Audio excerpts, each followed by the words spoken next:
You are allowed.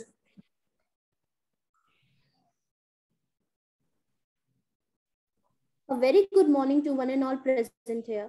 Today we are going to present our flip teaching on the topic polynomials. Let's first discuss what are polynomials. Polynomial is an algebraic expression which have constants, variables, and terms. Poly means many and nomial says terms. This word collectively says many terms. Example given: x cube plus y square plus z, 2xy plus z, 5t plus 6.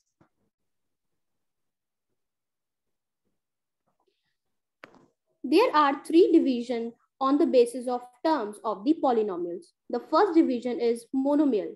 The polynomials which have only one term is called monomial.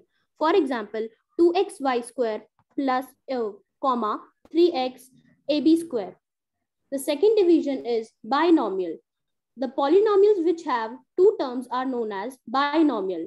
Example given: x plus y, 5x minus 1, 2x plus 7, a plus b. The third division is trinomial. The polynomials with three terms are known as trinomial. Example given: x plus y plus z, 3x plus 5y cube plus 9. And the algebraic expressions which have more than three terms are called as polynomials. For example, 7x plus y square plus 2x and 7. There are also three divisions on the basis of degree of the polynomials. The first division is linear polynomial. The polynomials whose degree is 1 are known as linear polynomial. For example, 2x plus y, 5x, 8x plus 9. Quadratic polynomial. The polynomials whose degree is 2 are known as quadratic polynomial. For example,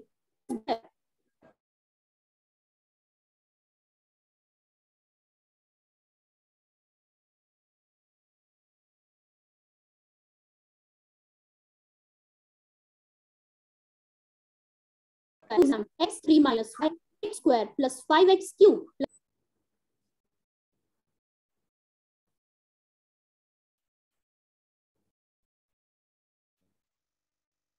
Now, what is division of polynomials?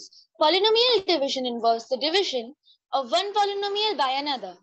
They can happen between two monomials, two polynomials, or a polynomial and a monomial.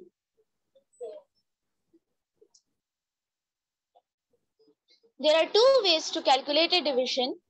One is long division and a second method is called synthetic division. Long division method. Now I am going to explain you about long division method. Before knowing the explanation of it, let's know its definition. In maths, long division is used for dividing large numbers into groups or parts. Just like all division problems, a large number, which is a dividend, is divided by another number, which is called the divisor, to give a result called a quotient and sometimes a remainder. Now we are going to understand it through an example. So here you can see the example that x squared plus 10x plus 21 divided by x plus 7. We have to divide it through long division method. Here x squared plus 10x plus 21 is known as dividend and x plus 7 is known as divisor. The first step is we have to divide the first term of dividend by the first term of the divisor so that we can get the first term of the quotient. Here x squared should be divided by x so that we can get this first term of quotient, that is x. So we are going to multiply. Parul, 1 minute. We can't see. Only definition is there on the screen, beta. Change the. So we are going to multiply the divisor by the first term of the quotient. So x into x is equal to x squared and 7 into x is equal to 7x. Now we have to change the symbol. If we are having positive symbol, we are going to change it into negative. And if we are having negative symbol, we are going to change it into positive. Here both the symbols are of positive, so we are going to change it into negative. So the answer we get is x squared minus x squared is equal to 0. And 10x minus 7x is equal to 3x. Now, in step 4, we are going to repeat the same process as we have done earlier. we are going to again divide the first term of the new dividend by the first term of the divisor so that we can get the second term of the question. So 3x divided by x is equal to 3. Now we are going to again multiply the divisor with the second term of the question. X into 3 is equal to 3x and 7 into 3 is equal to 21. We are going to change the symbols. We have changed positive into negative symbol so that we will get the remainder 0. We should also remember that that dividing two polynomials, we always not get the remainder as 0.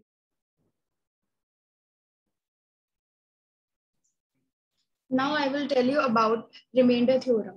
The remainder theorem definition states that when a polynomial fx is divided by the factor x minus a, when the factor is not necessarily an element of the polynomial, then you will find a smaller polynomial along with the remainder. Let's see an example. Here the question is px equals to x raised to the power 4 plus x raised to the power 3 minus 2x raised to the power 2 plus x plus 1 divided by x minus 1.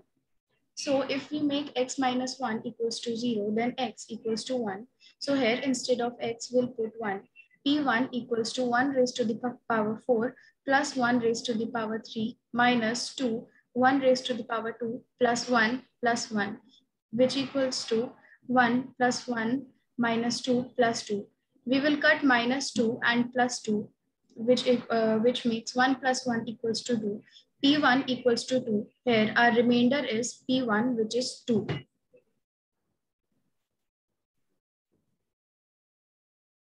Now I will tell you about factor theorem definition.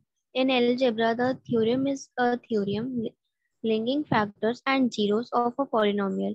It is a special case of the polynomial remainder theorem.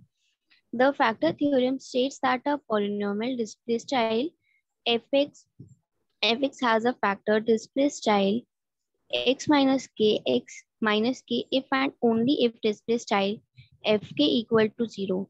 Fk equal to 0, that is display style k. K is a root q.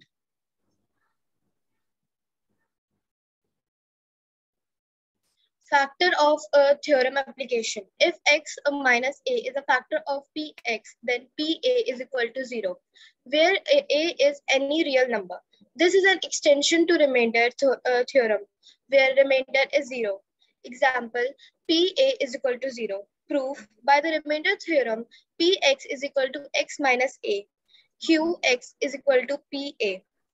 First, if pa is equal to 0, then px is equal to x minus a qx, which shows that x minus a is a factor of px.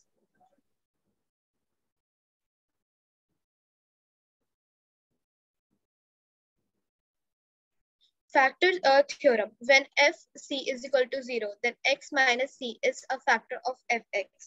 When x minus c is a factor of fx, then fc is equal to 0. Note, the factor x minus c and the root c are the same.